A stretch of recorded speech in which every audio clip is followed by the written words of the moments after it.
A continuación, Nuevo Poder.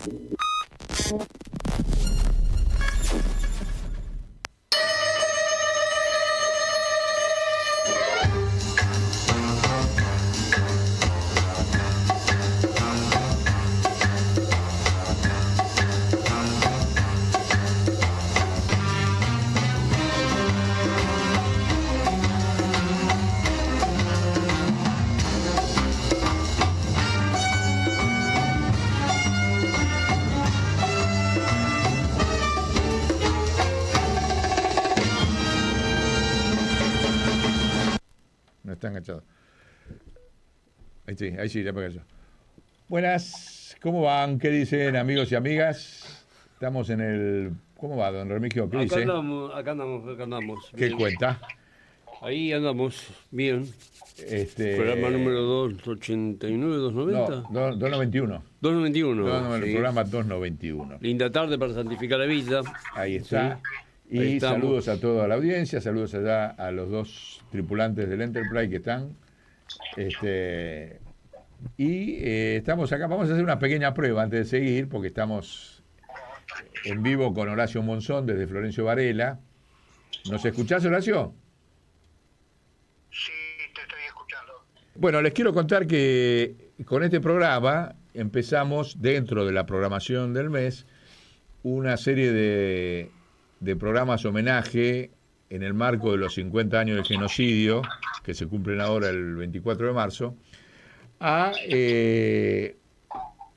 una serie de compañeros que fueron victoriosos frente a la represión, a la tortura, que no cantaron, de manera que permitieron que muchos de nosotros sigamos viviendo. De hecho, este programa hoy se está haciendo acá porque de todos los compañeros, en mi caso, hay montones que demuestran que no todos fueron vencidos por la tortura.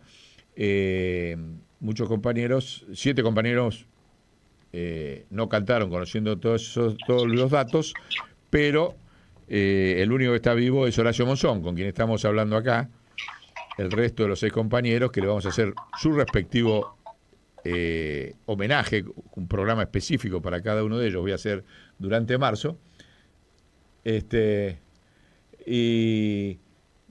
que tiene el sentido de no solamente reivindicar la historia de ellos, sino de que son compañeros que siguen luchando, ¿no? Como vos, Horacio, ¿no? Tantas luchas has hecho desde aquellos días, en 50 años, algunas las hemos hecho juntos, otras no, pero bueno, el espíritu de estos programas es ese, ¿no? Y en el caso de Horacio, bueno, él va a contar sus luchas y cómo seguimos y cómo nos seguimos proyectando. Y en el caso de los otros compañeros que están desaparecidos, yo me voy a permitir, en cada, aparte del homenaje, el recordatorio, cuál fue su trayectoria, hacer una imagen de qué estarían haciendo hoy. Porque lo que necesitamos es que ese ejemplo de todos esos compañeros víctimas de genocidio, los sobrevivientes, estamos obligados a ser coherentes con lo que ellos fueron. Y entonces, ¿qué harían hoy cada uno de esos compañeros? Lo vamos a ir desarrollando en cada programa. Así que hecha esta presentación general, no sé si me escuchaste bien, Horacio. Te escuché bastante. Bueno, el asunto es así. Con Horacio nos conocemos desde el año 75, creo 75, exactamente, o sea, más de 51 años. Horacio es, ahí tiene una imagen, ¿no?, que estamos poniendo en pantalla. Era obrero metalúrgico cuando nos conocimos, era peronista montonero, de la Juventud Trabajadora Peronista, por aquel entonces era artista, me acuerdo que hacía unos peluquero también, y hacía unos espejos. ¿Te acordás, Horacio, de los espejos que hacías? Y después también hacía ropa de cuero para el barrio. Bueno, montones de actividades que eran de un artista, ¿no? O son de un artista. Y devino después en escritor. en escritor de no solo de su historia, sino de diversos temas, poesías y demás. Así que es sobreviviente, estuvo secuestrado en el Pozo de Quilmes y ahora forma parte de ese colectivo. Y bueno, esa es un poco la presentación general que les hago. Nos conocimos en la fábrica Davor, que era la fábrica en la cual mi padre era socio, y en el verano me mandó a trabajar ahí, en el verano del 74 al 75, y a recorrer. Era una fábrica que trabajaban 600 trabajadores metalúrgicos, y ahí un día, no sé si te acordás, Horacio, vos cómo nos conocimos, ¿querés contarlo? Y hay una imagen que preparaste, ¿no? ¿Me escuchás? Sí, te escucho, dale. Me parece que fue antes del 74, porque nos conocimos por el cartel que yo pegué arriba de la máquina, por la vuelta del viejo. Del viejo, a decirle a los oyentes jóvenes quién es el viejo. Era el descamisado, era la foto que salió en la página central de la revista El Descamisado, y es del 73, me parece. Ajá. Bueno, mira, estamos ahí. Claro. Si mal no recuerdo fue ese. Claro, pero que... La otra que quiero aclararte es que nunca fui artista, me daba de artesano, no artista. Bueno. Mira, hay cada artista... Hacía artesanía. Bueno, pero hacías aquellos espejos, ¿te acordás? Con metal y... Sí, hacía varias cosas con respecto a eso. A ver si tenemos ahí la foto de Perón y la foto de la máquina, ¿no? Porque les cuento que yo iba caminando, digamos, porque mi trabajo era hacer la carga de máquinas, había unas 70 máquinas más o menos en el taller, y yo tenía que organizarle el trabajo que hacía cada una. Así que estaba obligado a caminar por la fábrica y hablar con todos los trabajadores de cada máquina. Y en eso veo una máquina que arriba tenía un cartel, ¿lo tenemos? Que me llamó la atención. Yo ya venía militando en la UES. Tenía este cartel que ven ahí, ¿ve? Que ahí lo estamos viendo. Vos no, Horacio, pero yo lo cuento, pero vos ya sabes cuál es. Que decía Perón o muerte, y que esa era la máquina, ¿ven? Ahí tienen nosotros hicimos un montaje ahora, no es esa exacta, pero era una rectificadora plana, una máquina que requiere mucho trabajo de precisión, y que atrás Horacio había pegado ese cartel Perón o muerte, que era el del descamisado, que a mí me llamó mucho la atención.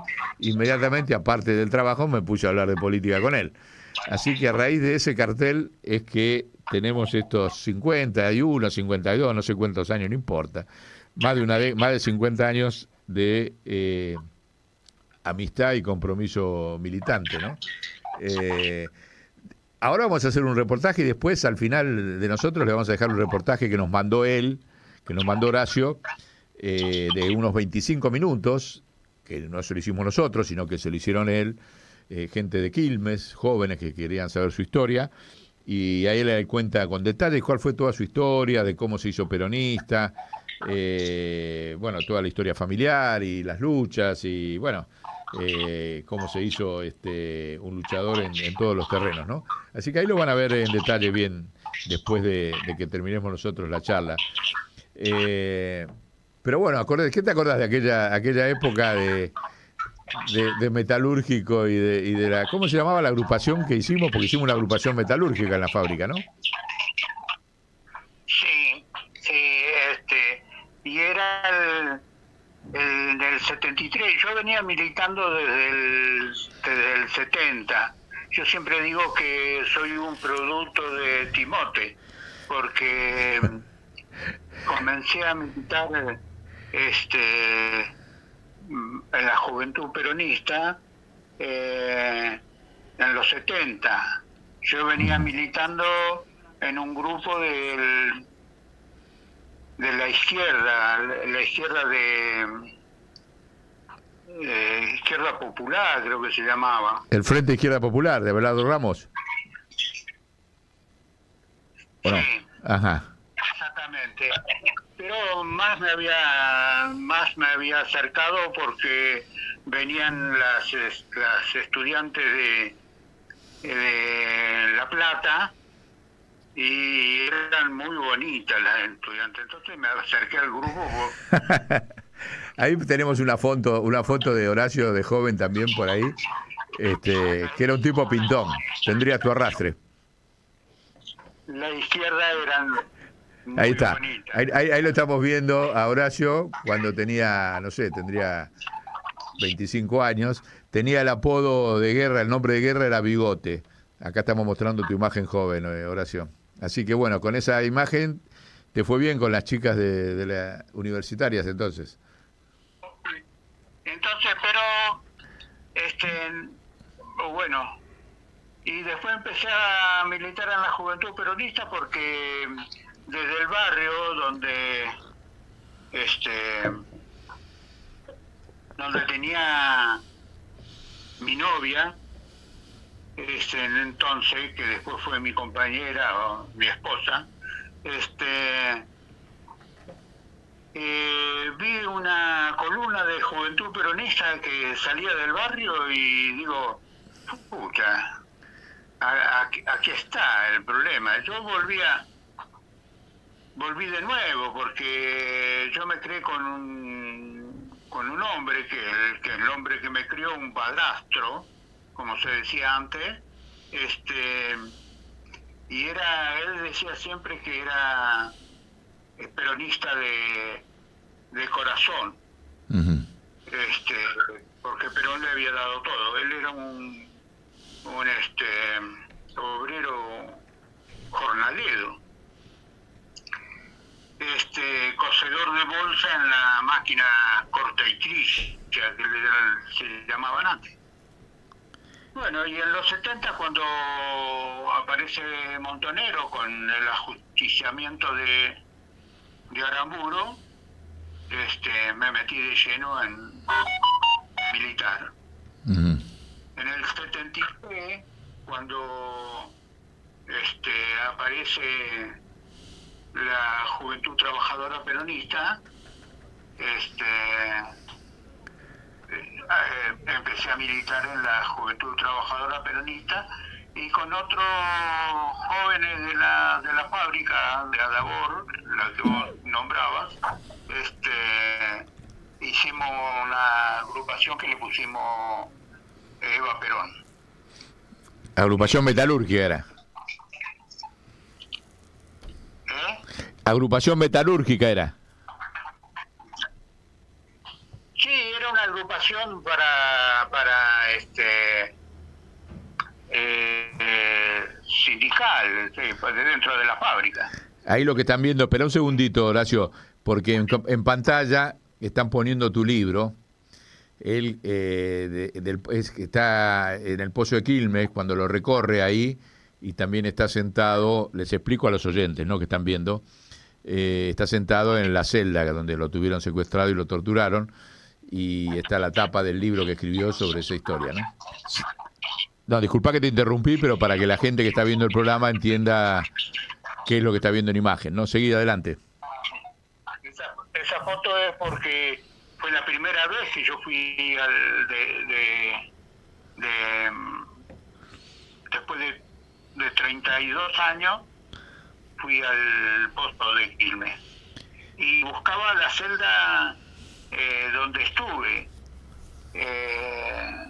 con otros compañeros. Ajá. Y me pareció que era esa donde me senté, porque para evocar el momento es. Sí, estás al lado también caminando con un bastón digno. Y acá, antes de volver a la historia metalúrgica tuya, quiero hacer una síntesis para todos los compañeros de estos 30 años, los sobrevivientes del genocidio. Es la única generación que cumplió el mandato del himno, juremos con gloria morir. La verdad es que la clase política argentina de la democracia tendría que dejar de cantar el himno. O por lo menos esa última parte, por dignidad, ¿no? Porque de gloria no tiene nada y morir no están dispuestos a morir. En cambio, todos estos compañeros fueron los únicos que fueron coherentes con el himno nacional. Juremos con gloria a morir, tendrían que, por dignidad, no cantarlo. Después que cante todo lo demás. Como dijo Néstor Kirchner, fue una generación que dio todo y puso todo. Claro, exacto. Y no creo que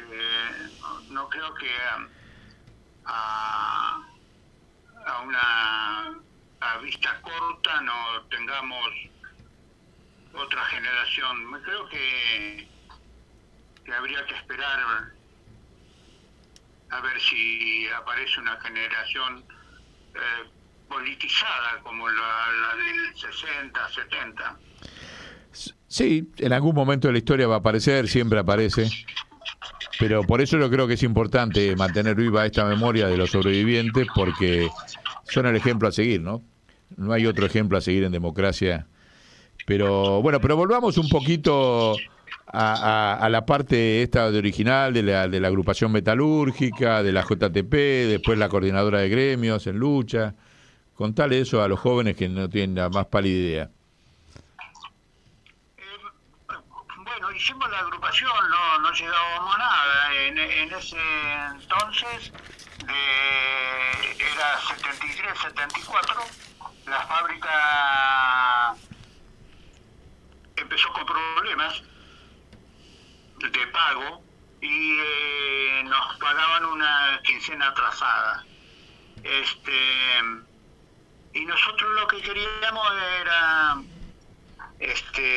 tratar de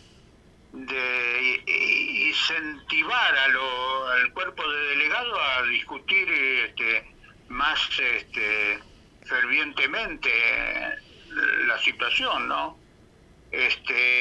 A mí nosotros nos parecía que el sindicato no vendía nuestra lucha porque nosotros parábamos 7 días, ¿se escucha bien? Una semana para cobrar la quincena atrasada, y resulta que esos días los perdíamos. ¿Me estás escuchando? Sí, te escucho, dale. Entonces, quisimos hacer eso, ¿viste? Y con el grupito que teníamos, quisimos hacer cambiarlo del cuerpo delegado. Y lo hicimos renunciar al cuerpo delegado. Pero resulta que en ese entonces el sindicato de la UON estaba, digamos, semi-intervenido, ¿viste? Por la dictadura. Los que estaban cooptados por la dictadura. Uh-huh. Entonces, cuando fuimos a la asamblea para elegir nuevo delegado, vinieron unos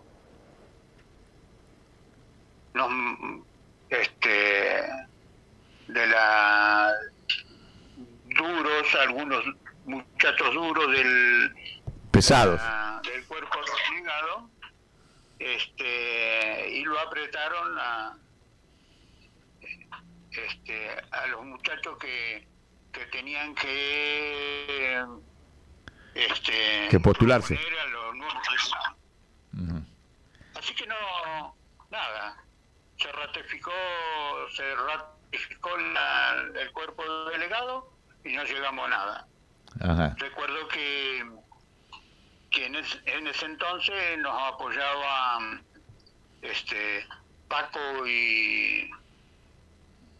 Paco Chacarita y Federico, que eran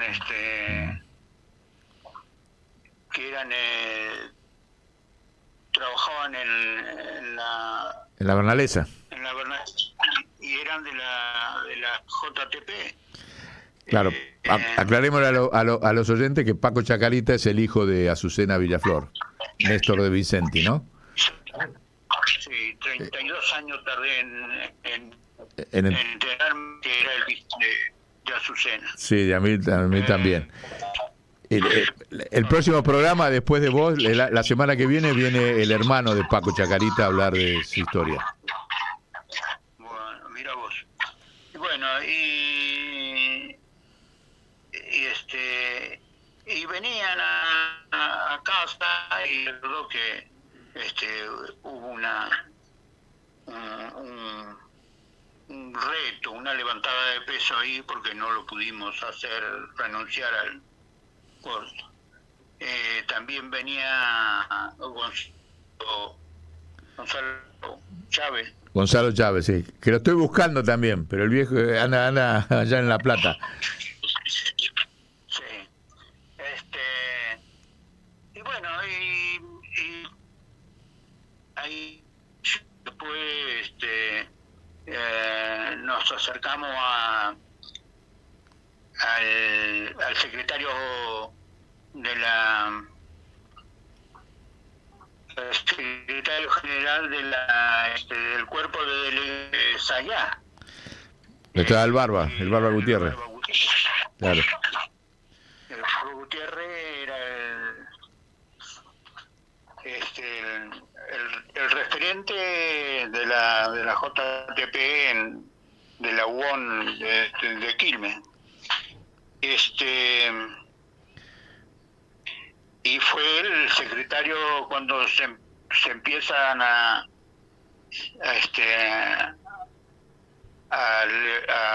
juntar los delegados, el cuerpo de delegados de la fábrica, y se hace la coordinadora de delegados y sí, de Gremios en Lucha se llamó, coordinadora de Gremios en Lucha. Claro. Que es la que una de las protagonistas del Rodrigazo, ¿no? Y bueno, le voy a contar ahí a los oyentes que la coordinadora de Gremios en Lucha eran los cuerpos delegados de las fábricas de base, sin intervención de los gremios. Les voy a leer algunas. Estaba organizada por regionales, sobre todo Capital Federal y Gran Buenos Aires, y le voy a dar, para que vean una dimensión de la lucha de la que participó Horacio desde la zona sur, algunas de las empresas que formaban parte en todo el país de esa coordinadora de Gremios en Lucha, que llegó a tener 5.000 fábricas integradas. Era una autoorganización de los trabajadores en la lucha, independientemente de las dirigencias sindicales, con 1,5 millones de trabajadores atrás. Hay varias investigaciones que se pueden buscar, ustedes la pueden googlear y las van a encontrar, pero Astilleros Astarza, Ford, Philips, Bagley, General Electric, Molinos Río de la Plata, Petroquímica General Mosconi, Sayar, General Motors, Martina Mato, Santa Rosa, Siam, MAN, Mercedes-Benz, Rigoló, Papelera Mayú, Johnson, Peugeot, la UTA de la zona sur, Terrabusi, Catorini, Adabor, Propulsora, etcétera. Las principales cuerpos delegados empezaron a autoorganizarse independientemente en aquellos momentos. Esto fue después de la muerte de Perón, Después de la muerte de Perón hubo un vacío muy grande y los trabajadores empezaron a producir esta autoorganización que tuvo luchas muy importantes y movilizaciones muy grandes. Disculpa, Horacio, que te interrumpí, pero para darle un marco general de lo que fue la potencia que tuvo la coordinadora de Gremios en Lucha, ¿no? Claro, fue después de la muerte de Perón, cuando Isabel comienza a dar a sacar algunos conquistas que se habían conseguido con Perón. Y bueno, fue el cambio del equipo económico también. Ahí vino se va Morales y aparece Celestino Rodrigo. ¿Celestino era? ¿Rodrigo? Sí, Celestino Rodrigo.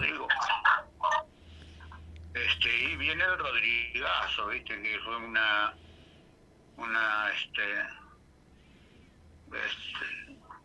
bueno, ahí aparece.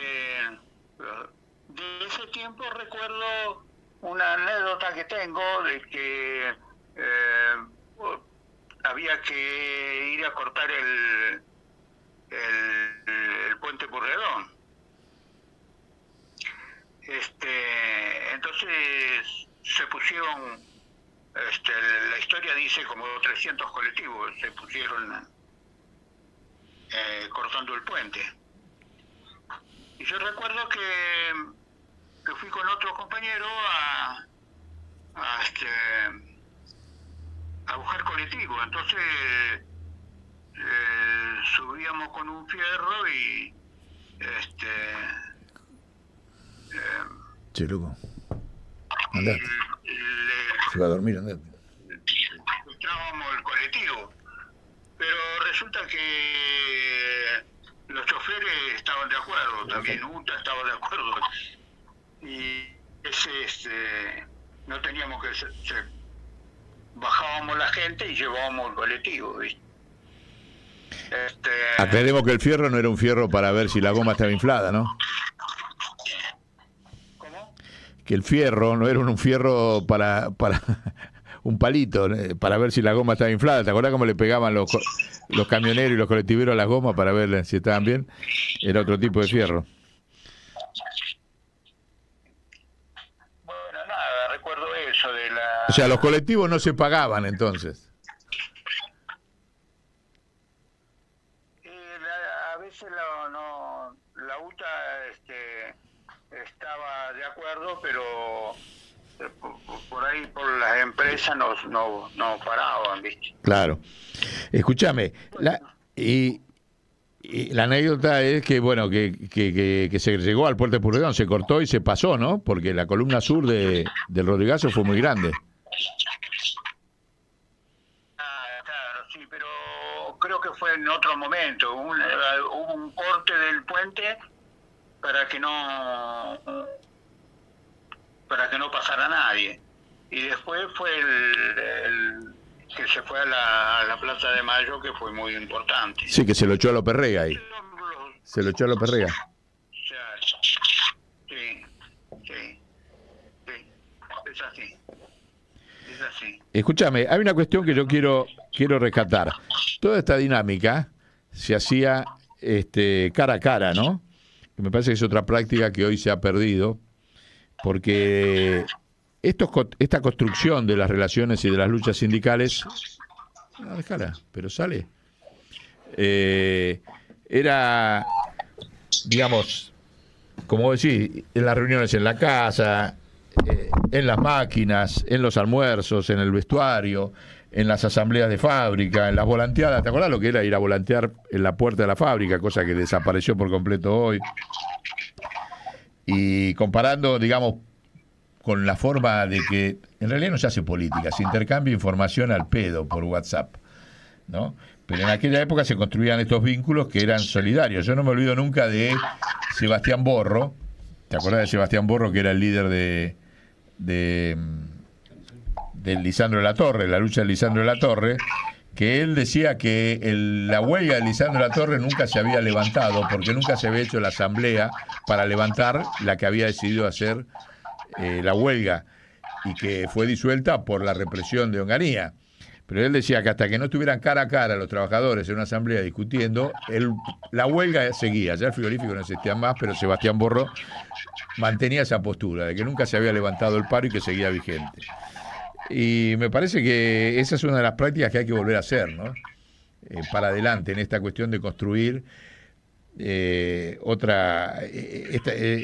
tema de salir de las redes, ¿no?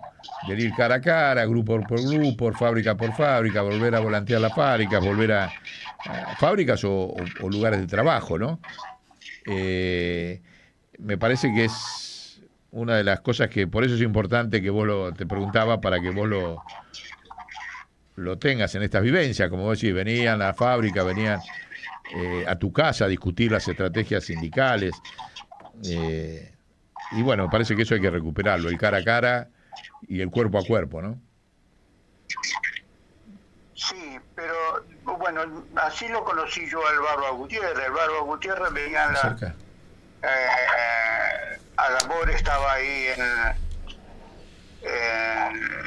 enfrente, teníamos la plaza de Bernal, y venía a la esquina de la plaza y se subía a la caja de una camioneta y de ahí nos hablaba.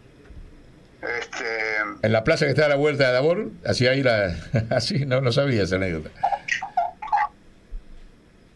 ¿Eso no lo sabías? No. Bueno, eso hacía el Barba. Nosotros, bueno, vos te acordás que vos hacías la fotocopia y tirábamos los volantes en el comedor. Sí, eso me acuerdo, sí. Yo siempre le digo a los muchachos, a las nuevas generaciones, cuando tengo oportunidad, que nosotros le golpeábamos las manos en la puerta de los vecinos y íbamos a tomar mate y a conversar con el vecino las dificultades que tenían y tratar de ver cómo resolverla. El agua, las cunetas, qué sé yo. Eso es lo que hacíamos. Hay una anécdota con nosotros en el barrio de Espeleta, donde yo militaba.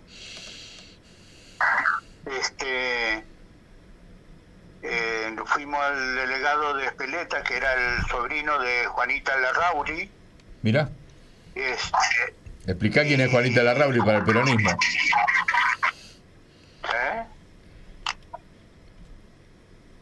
No, digo que con una de las primeras dirigentes mujeres de la rama femenina de Evita, sí. Y era muy reconocida, ¿viste? Entonces lo habían nombrado al sobrino, lo habían nombrado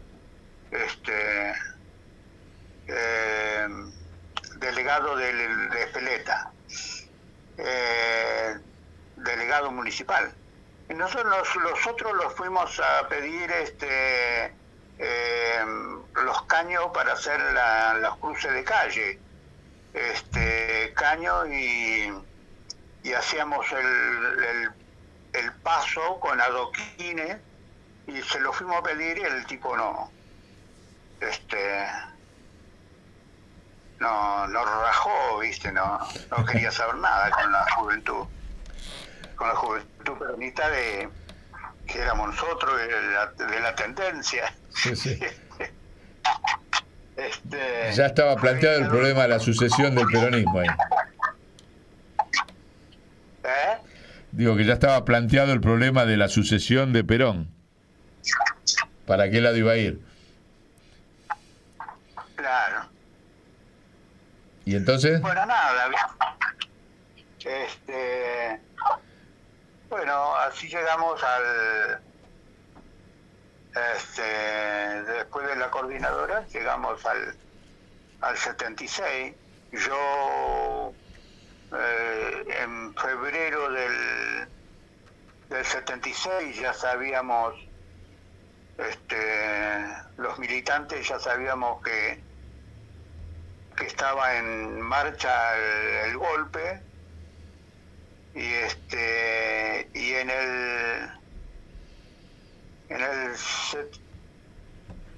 en febrero del 76 yo cometo un error. Me llama como me tenían ya visto de que yo era activista sindical, me llama el jefe de personal y me pregunta cuánto quiero para retirarme de la fábrica, para renunciar. Y yo, como era sectario y excluyente en ese tiempo, le dije que a mí no me compraba nadie y que no, bueno, renuncié y me fui. Pero era en Adabor, ¿no? ¿Todavía? ¿Era en Adabor todavía o en otra fábrica? No, en Adabor fue. En Adabor. Bueno, y nada, fue una instancia que creía que me había salvado del golpe. Bueno, pero yo seguí militando con el grupo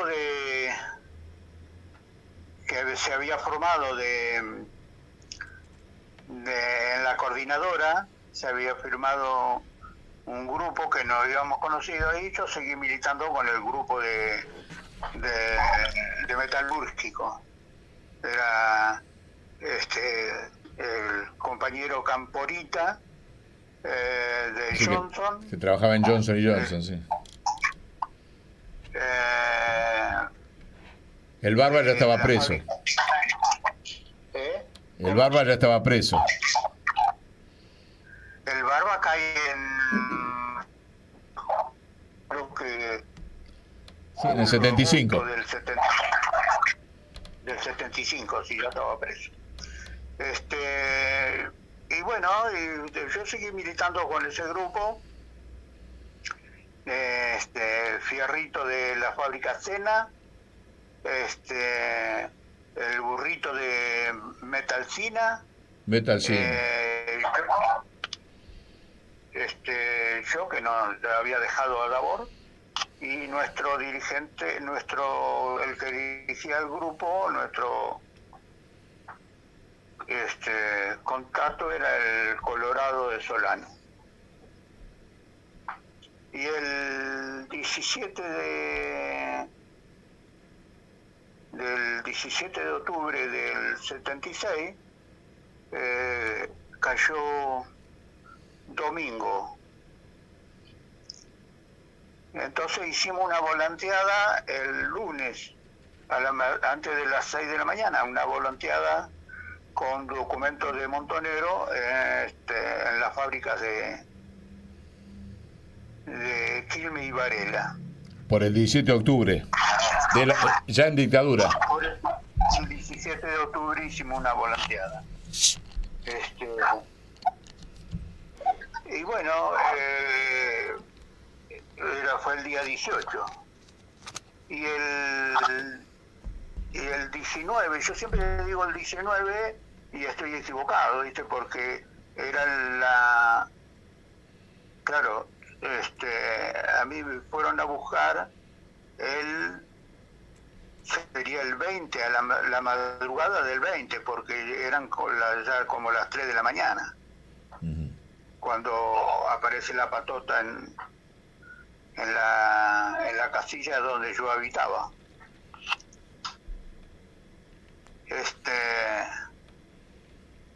Bueno, eso recordá, ¿no? Que vos habías estado creo que la semana anterior. Sí, yo viví mucho tiempo en tu casa, sí. Bueno, vos habías estado ahí en la semana anterior, así que o sea que vos caíste porque en plena dictadura era Juventud Trabajadora Peronista y Montonero volanteando por el 17 de octubre. Mirá vos. Sí, y me olvidé de mi compañero y hermano, Willy Guillermo Alamprese, que es el único que está desaparecido hasta ahora, que también cayó esa noche. Él trabajaba en Faraday. Otra metalurgia que hacía los transformadores eléctricos, ¿sí? de Quilmes.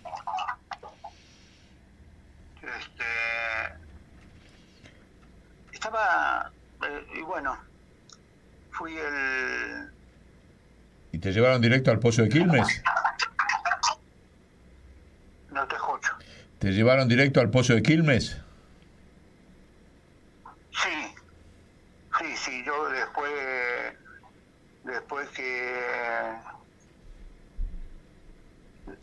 que aparece se conoce que era una cárcel clandestina, saqué conclusiones que era el Pozo de Quilmes. Lo explico ahí en el libro, porque me di cuenta de cruzar la vía y todo eso. Sí, bueno, ahí vos relatás en el libro. ¿Por qué? ¿Cómo, se llama el Chupadero Malvinas? Ahora le dicen Pozo de Quilmes. ¿Cómo es la cuestión esa entre Chupadero Malvinas y Pozo de Quilmes? A ver,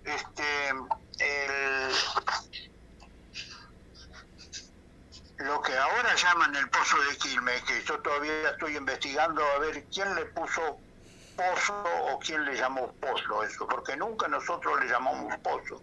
Mirá. Nosotros en aquella época no eran, para nosotros eran las cárceles clandestinas, los centros clandestinos.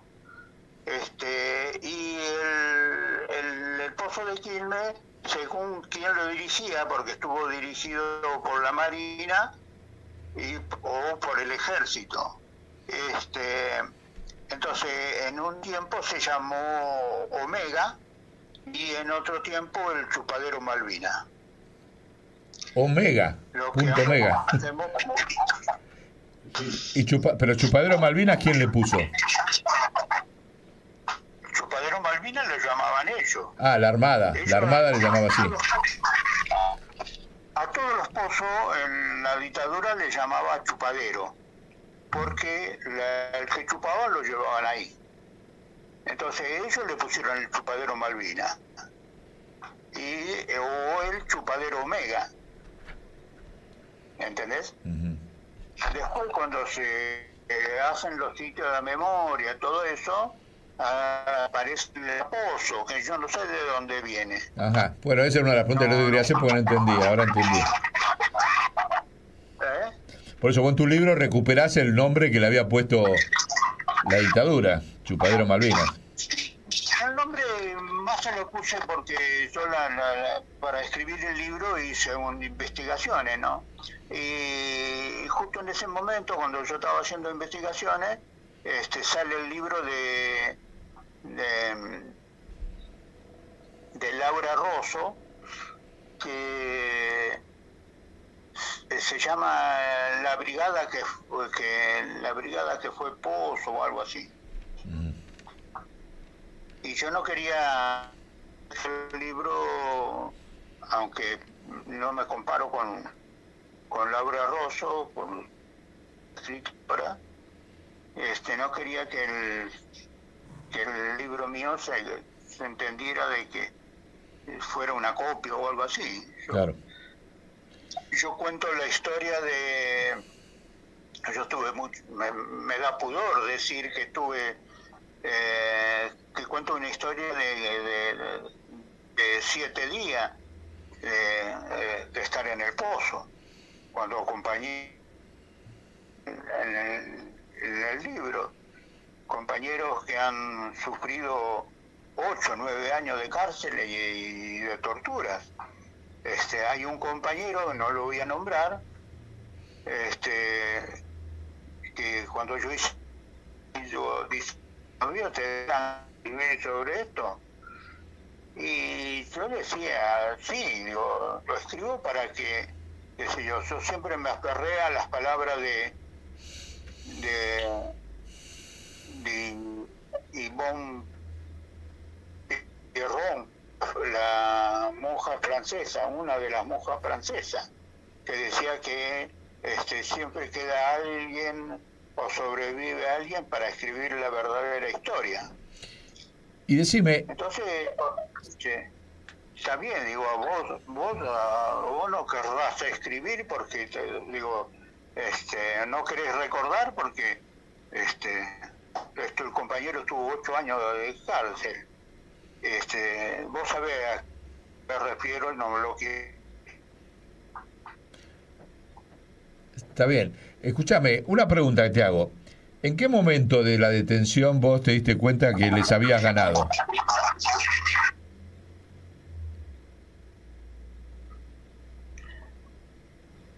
¿Me escuchaste? Yo lo cuento en el libro que cuando me estaban dando picana, me estaba dando picana, me desato o corto no sé con qué me habían atado la mano y los pies, y le corto y me desprendo una pierna, me suelto, ¿no? La picana da muchas contracciones, ¿viste? Vos haces mucha fuerza. Entonces, y resulta que se me tiran encima,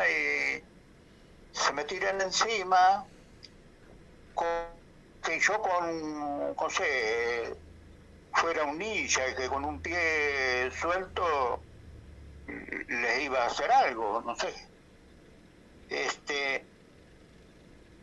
Ahí me di cuenta de yo tuve mucho miedo, no lo voy a negar. Pero me di cuenta que ellos tenían más miedo que yo, ¿viste? Entonces yo, ahí fue una victoria mía. Uh-huh. Ahí fui donde dije que, no sé, yo siempre pensé, no soy creyente, soy ateo, y yo siempre me propuse vivir por mi hijo. Mi hijo tenía un año y tuvo una pistola en la cabeza cuando me llevaron a mí. Le pusieron una pistola 45 en la cabeza. Y la fuerza me la daba mi hijo.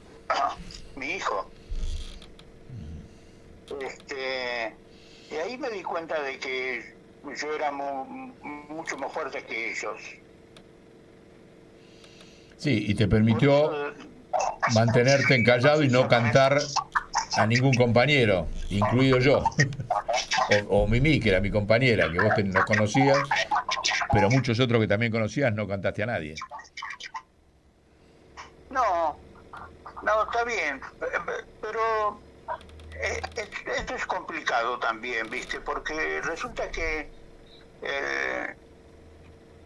el otro día estaba leyendo en página 12 que está sacando artículos ya publicado, que yo no lo había leído. Leía un artículo de Pilar El Calveiro, que fue secuestrada en el 77 y tuvo 1 año y medio, creo, secuestrada. Y hoy vive en México y es escritora. Y a mí no estoy de acuerdo con muchas cosas que escribe, no estoy de acuerdo, pero sí estaba de acuerdo y me golpeó muy fuerte una frase que pone, ¿no?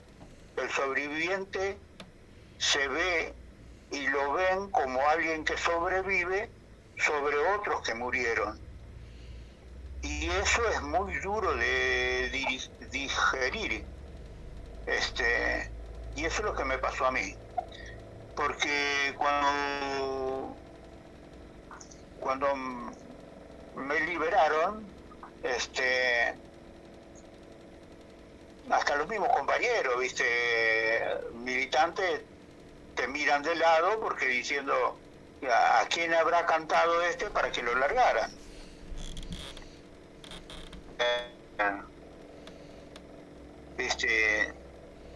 Es así, qué sé yo. Sí, bueno, pero la realidad es que hubo muchos compañeros que no cantaron y que permitieron que los sobrevivientes no hayan sido solamente los compañeros que estuvieron en los campos de concentración, sino los que no cayeron. También fueron sobrevivientes en alguna medida. Y me parece que eso es lo que hay que rescatar, y ahí voy a la cuestión esta con Gloria a morir, ¿no? Ahora, yendo un poco a la cuestión para adelante de lo que tenemos, porque con Horacio estamos trabajando, tratando de hacer 2 libros, y lo vamos a hacer.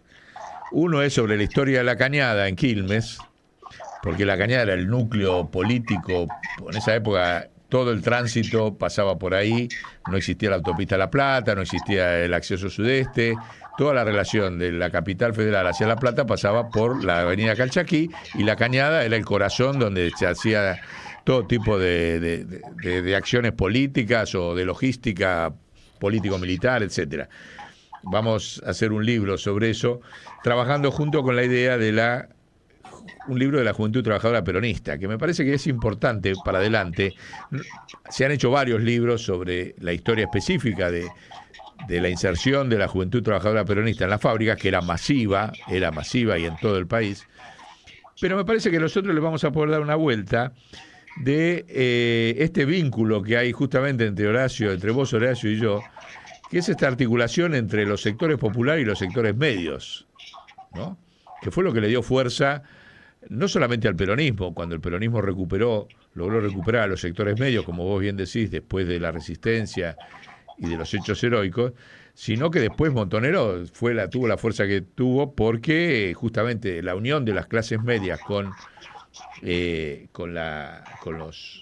los trabajadores y con el pueblo se potenció a ambos sectores, que justamente el poder siempre se trata de dividir y de enfrentar, ¿viste?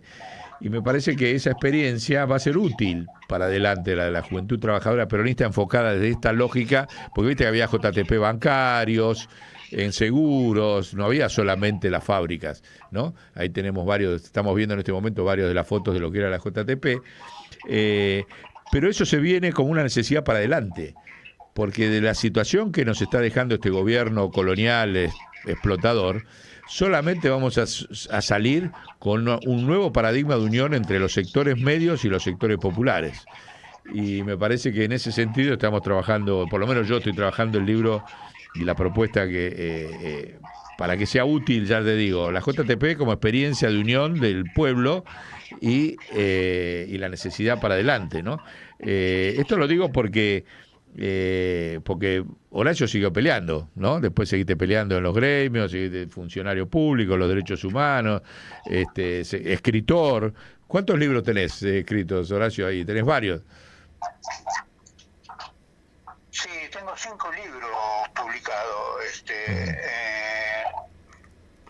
Primeramente eran de poemas, no podía escribir la historia del Pozo de Quilmes, de lo que había pasado en el Pozo de Quilmes, hasta que le encontré la vuelta de escribir el principio y el final. Es una ficción, aunque muchos no creen que sea ficción, pero es una ficción. ¿Cuál es la ficción? Contásela a la gente. Porque es una ficción media vengativa, ¿no? Es una novela histórica y ficcionada de venganza o algo así. Sí. Bueno, y después escribí la historia sindical de mi hermano más chico, que es un hermano por parte de madre, y que él tuvo una actividad sindical después de andar, él fue un exiliado interior, o sea, anduvo disparando por varias ciudades, hasta que el advenimiento de la democracia, y después entabló una carrera sindical y llegó a ser secretario general de ATE en Pergamino, es la ciudad donde nos creamos, ¿no? Bueno, también yo rescato el cooperativismo, que yo lo mamé ahí en la cooperativa, en la fábrica recuperada, Cooperativa General Mosconi. Claro, me había olvidado, vos fuiste fundador y cofundador, me había olvidado de esa parte del movimiento de empresas recuperadas, ya con Miguelito. Sí, y bueno, yo rescato de que fui representando la Cooperativa General Mosconi, que fundamos la FECOTRA, la Federación de Cooperativa de Trabajo de la provincia de Buenos Aires, que no existía, y fui elegido el primer presidente de la FECOTRA, claro. Que hoy sigue teniendo sede ahí en la Mosconi, en Varela, ¿no? No, lo que hay en Varela se confunde un poco porque FECOTRAUN bueno, empiezan las divisiones. Cooperativas Unidas. Mirá, me había olvidado de ese punto. Es importante, sí, de toda tu historia de lucha. La sede de FECOTRA, que hoy es una federación a nivel nacional, está en La Plata. Ajá. Bueno, nada, eso, viste, yo trato de seguir. Ahora estoy un poco, hago una militancia pasiva, hago porque no puedo, por los achaques que tengo, por mi edad. ¿Cuántos años tenés vos? Hola. ¿Cuántos años tenés? En abril cumplo 79. Muy bien. Escúchame, hay otro aspecto que me parece que te lo dejo acá como iniciativa, así como te conté lo de los libros de la JTP y La Cañada, que por ahí sería bueno hacerlo porque se cumplen 40 años de la Mosconi en el 2026. Hoy hablé con el Barba y está dispuesto a que hagamos ahí en la Mosconi un congreso de los trabajadores para discutir qué hacemos los trabajadores después de Milei. ¿Qué plan planteamos? Dijo que está de acuerdo, que él viene, también el Movimiento Nacional de Empresas Recuperadas, que en este momento estamos peleando FATE, y surgió esta idea. Me parece que los 40 años sería interesante hacerlos ahí en Mosconi, viste que tienen salones muy lindos o muy cómodos, digamos, como para hacer una convocatoria simbólica de que los trabajadores discutamos qué hacer después de Milei. ¿Qué te parece la idea? Te la tiro acá así en directo. Me parece bien la idea. Todo lo que sea para salir para adelante. Estamos, a ver, hay una confusión total acá, ¿viste? El otro día estuve leyendo, yo te lo mandé a un compañero de los 70, militante de los 70 también, Enrique Gil Ibarra, que hace un escrito y a mí me parece muy interesante. Y decía, lo leo textual,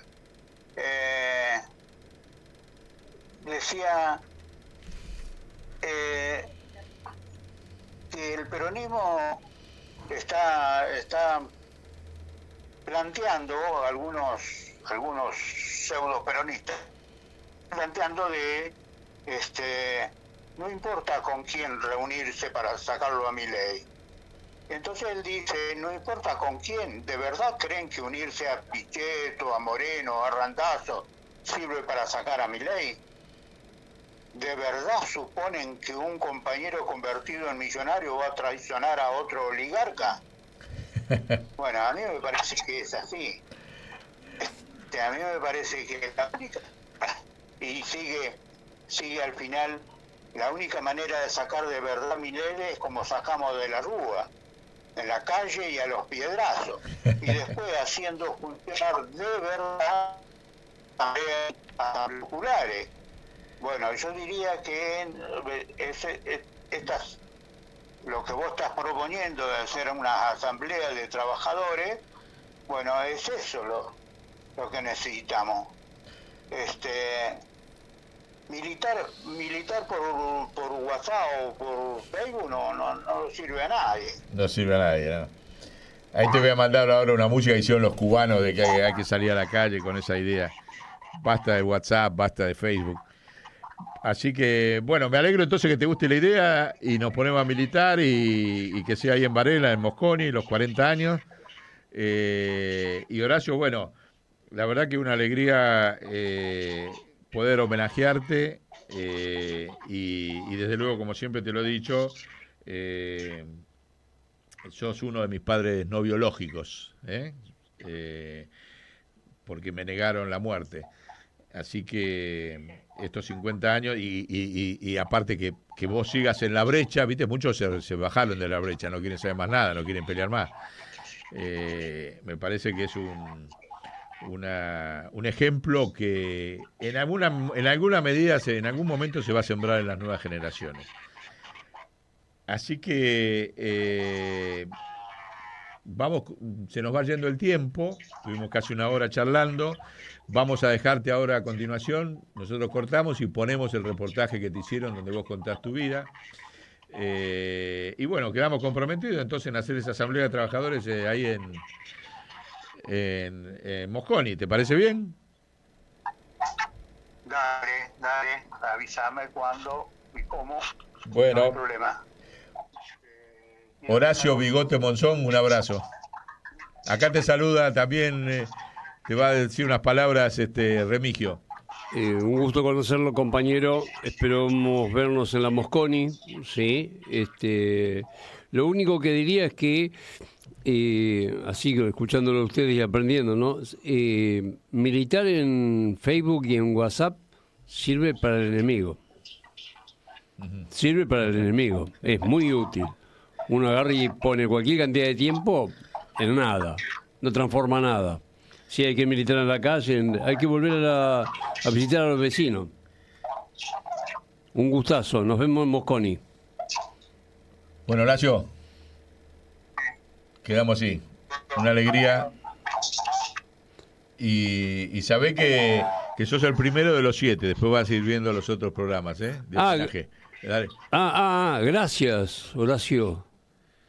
Gracias por no haber abierto la boca. Un abrazo, compañero. Chao, Bigote. Un orgullo. Acá dejamos, no se vayan, quédense escuchando el reportaje que él cuenta su vida y otras cosas. Chau. Hola a todos, ¿cómo están? Bueno, estoy en el Museo de Florencio Varela. Dentro de minutos ya va a empezar el evento de la entrega del libro de Horacio Monzón. Así que bueno, estoy nervioso, con muchas ganas de poder conocerlo, de entrevistarlo, de hacerle muchas preguntas. Así que bueno, estoy muy feliz y no se pierdan nada de esta entrevista.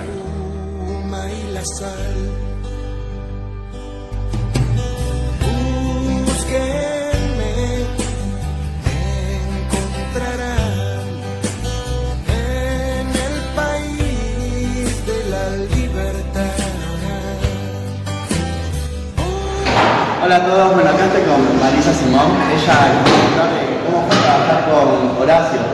¿Nos querés contar un poco de cómo fue? Bueno, yo a Horacio lo conocí en el colectivo Quilmes Memoria, Verdad y Justicia.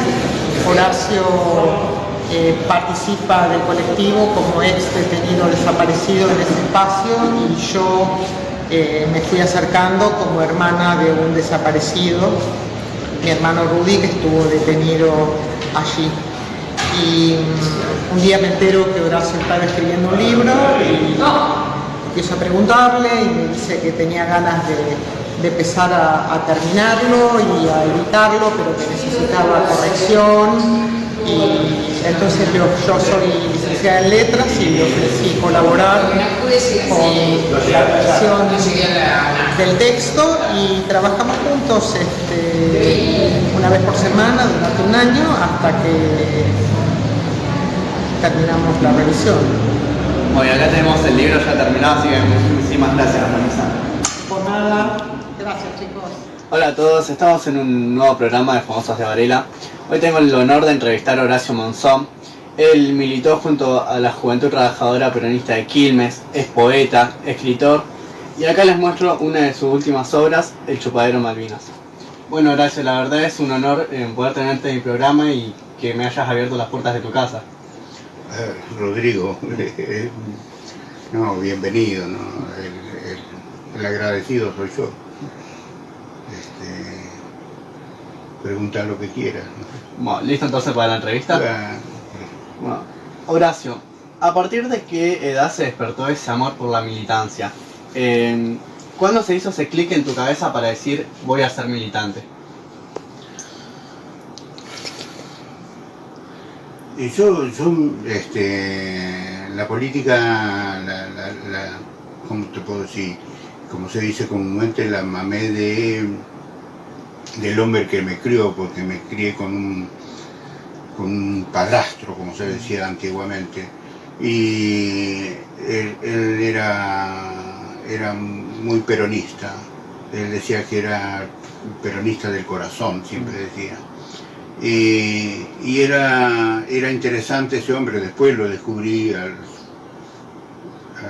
cuando uno chico no se da cuenta, que él me llevaba a reuniones políticas cuando yo tenía 13, 14 años. Y era interesante ese hombre porque era muy inteligente, pero no sabía leer y escribir. Y era delegado de los peones rurales. Así que mamé la política de chico, pero nunca se me despertó. Yo digo que, siempre digo que soy un producto de Timote. Y cuando digo eso se quedan, ¿qué quiere decir? ¿Viste? Timote es el pueblito donde lo ajusticiaron los montoneros a Pedro Eugenio Aramburu. Entonces, cuando yo ya venía interesado en la política, pero había participado en grupos de juventud peronista, pero el clic realmente para meterme de lleno fue la aparición de Montonero. Llego un poco tarde porque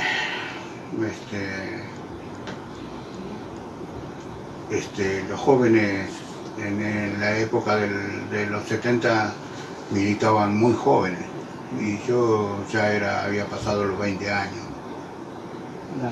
Bueno, Horacio Monzón tiene sangre gitana. Te mudaste banda de veces. ¿Tus mudanzas fueron porque te aburrías del lugar y querías probar aires nuevos? ¿O fueron más que nada por persecuciones políticas? ¿O en vez de mudanzas habría que llamarlas exilios? Sí, fui un exiliado interior, no sé cómo llamarlo. Pero las primeras mudanzas fue porque en la ciudad de Pergamino, donde me crié, yo nací en Entre Ríos. A los 2 años nuestras familias venían a hacerla, nuestros padres, principalmente de Entre Ríos, venían a la cosecha a Pergamino, a la provincia de Buenos Aires, que es la pampa perenne, donde están las mayores cosechas de trigo y maíz. Y entonces venían a hacer las cosechas, le llamaban ellos, y eran trabajadores golondrinas, ¿viste? A los 2 años me trasladaron hacia Pergamino. Ahí sufrieron la separación mis padres, y mi madre con nosotros, con todos los hijos, se quedó en Pergamino. Y me crié ahí, pero en Pergamino, una ciudad que yo cuando era adolescente lo único que había era talleres textiles. Después para los muchachos solamente algunas talleres agrícolas o que hacían máquinas agrícolas o que trabajaban con las maquinarias agrícolas, pero solamente entraban los que estudiaban. Y yo no tuve oportunidad de hacer el secundario, estudié hasta el 6º grado a los tumbos, porque a mí me mandaron a trabajar a los 9 años, entonces no lo pude hacer. Cuando llegó la edad del servicio militar, que antes se hacía a los 20 años, me salvo del servicio militar por número bajo y empiezo a buscar trabajo fuera de Pergamino, porque en Pergamino no había. Entonces las primeras mudanzas fueron por trabajo.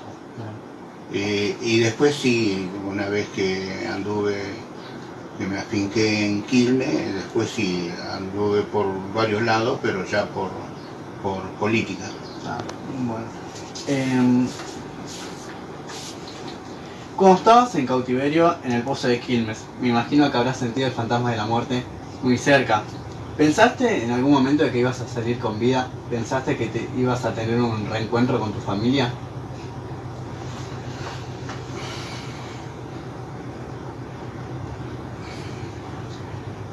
Sucedió algo, conmigo, yo no sé, no he hablado con otros compañeros, pero nuestros compañeros son muy resistentes en hablar sobre eso, qué sentiste, qué no sentiste, ¿viste?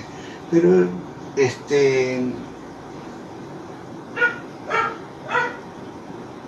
yo dije que había perdido. Yo cuando entré ahí dije no salgo más. Ya está. Hasta aquí llegué. Pero no era el fantasma de la muerte, o así, uy, me van a matar, uy, no, perdí, ya está. No creía que me iba a reencontrar, no creía que iba a ser posible, que yo tenía conocimiento de todos los compañeros que habían muerto, y otros que estaban secuestrados y que no habían aparecido nunca más. Sabíamos de los pozos, pero acá en el año los primeros muertos en Quilmes fueron no en la época de la dictadura, sino antes, ¿no? En el 74 lo matan al gringo Valdiarde y a otro compañero, no me acuerdo el nombre. Pero no me imaginé que salía. Claro. ¿Y qué sentiste cuando saliste? Cuando te liberaron.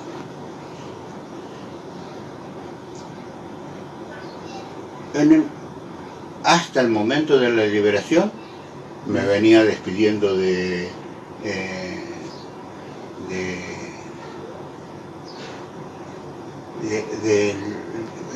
extraordinario, ¿no? Pero a mí siempre se me apareció la figura de mi hijo. Mi hijo tenía 1 año y yo lo que sentía es que no lo iba a ver más. Y sentía que toda la fuerza que tuve, porque la fuerza es para aguantar cuando te torturan y no contestar lo que te están preguntando, ¿no? ¿Dónde están tus compañeros? ¿Quién responde? Y todo eso. Y yo siempre pensé en mi hijo. Hay algunos que dicen, invocan a su Dios. Yo no soy creyente, no. Y a mí la presencia de mi hijo fue fundamental. Y hasta el momento donde me bajaron del auto y que me dijeron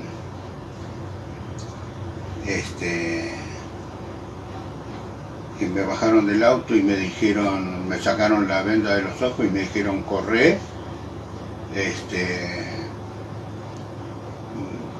y hasta el momento que intenté correr, porque no sé cómo estaba, yo decía que corría a la velocidad supersónica, pero no me imagino que correría como estaba.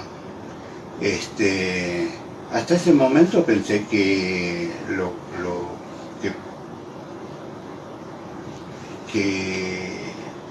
me bajaban para matarme.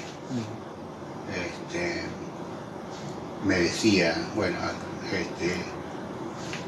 me dije, sos boleta.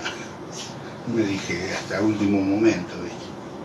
Pero bueno, recién me di cuenta que me largaban cuando después de trotar o de intentar correr, llegué hasta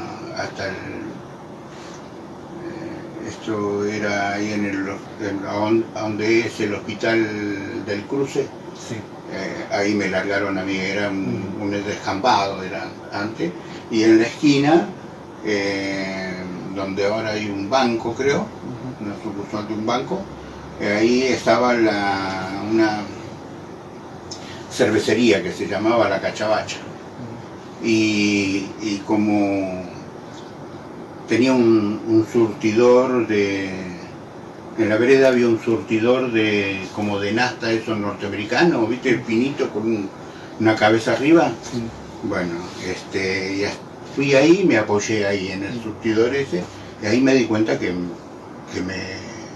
habían largado. ¿Después de cuánto tiempo volviste al chupadero y cómo fueron esos sentimientos?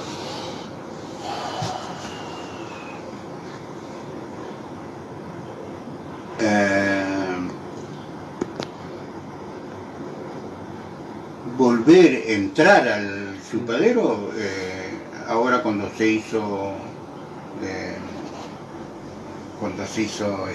sitio de la memoria, entré ahí.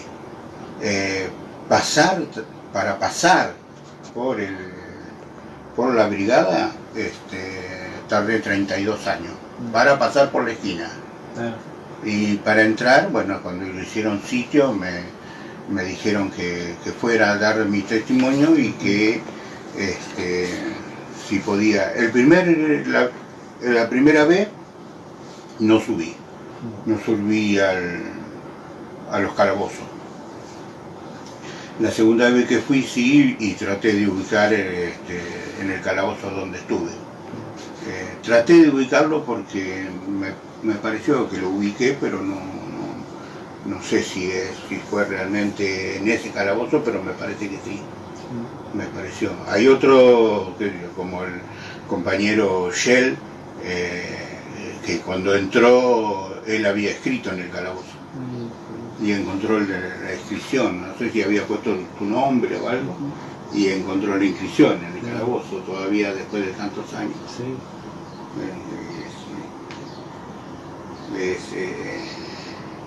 Es un sentimiento extraño, y no por lo que me sucedió a mí ni lo que me pasó, no es porque no, es porque ahí estuve la última vez con mi compañero Willy. Entonces ese es el sentimiento. Y ya para terminar con esta entrevista, un mensaje que le quiera dejar para esos jóvenes que están en la militancia y también para esos jóvenes que quieren ser escritores como usted. ¿Qué mensaje le dejaría? Voy a responderte por la segunda. Sí. Cuando vos decís escritor, yo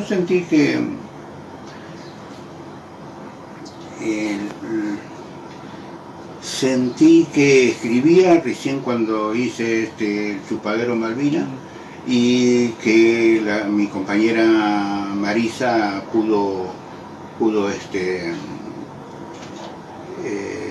corregirlo, ¿no? Sencillamente porque Yo siempre digo, yo terminé el secundario con el programa Spine a los 64 años.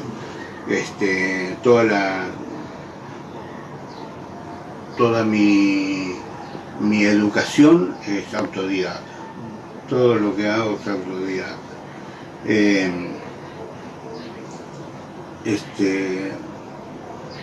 Y no me siento escritor. En todo caso, cuando estuve presentando el libro, la primera presentación que hice fue en la UON de Quilmes, que le dije al secretario general, yo tengo que presentarlo en la UON porque estoy hablando de un grupo de militantes sindicales y políticos, estoy hablando, ¿no? en el libro. Y todos mis compañeros eran metalúrgicos, entonces tengo que presentarlo acá, me dijo. Y me dijo que sí, yo milité casi 50 años con Gutiérrez, entonces me dijo que sí. Entonces yo ahí manifesté que una anécdota que me había aparecido con un cubano que vino a presentar un libro acá a Quilmes, y él me había preguntado quién era yo, y yo le dije muy orgulloso, soy director de Memoria y Justicia en Derechos Humanos. Y ese no sos vos, me dijo. Entonces, ¿qué me quiere preguntar? Entonces yo le dije, yo soy metalúrgico, ese sos vos, me dijo. Sos el metalúrgico. Entonces yo digo ahora que soy un metalúrgico que escribe. En todo caso sería un metalúrgico escritor, no un escritor metalúrgico, no un metalúrgico escritor. La primera era... un mensaje para esos jóvenes que están militando. Digo, sobre escribir, yo siempre, en mi primer librito que se llama Nosotros los Monos, había haciendo una explicación, porque todos preguntaban por qué nosotros los monos, que yo la explicación que doy es que escuché muchísimas veces cómo llamar al pobre, al trabajador. Escuché un tipo que dijo, ahí están los monos. Entonces pongo nosotros los monos, y pongo nosotros los monos, los pobres, los ninguneados, como dice Galeano, también podemos escribir poemas de amor.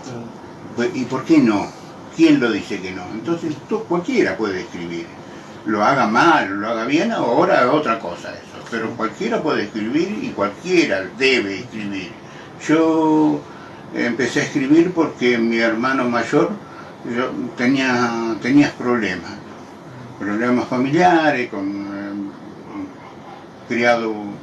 mi hermano criado con una familia deshecha,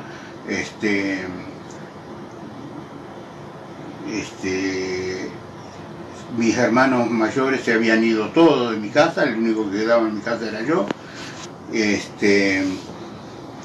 adolescente, y mi hermano mayor le dije que tenía problemas y todo, y él como me dio un consejo que desde ahí empecé a notar que me gustaba, es que escribí todo, escribí lo que te pasa, escribí todo, y me di cuenta que tenía facilidad para escribir, así que bueno, eso.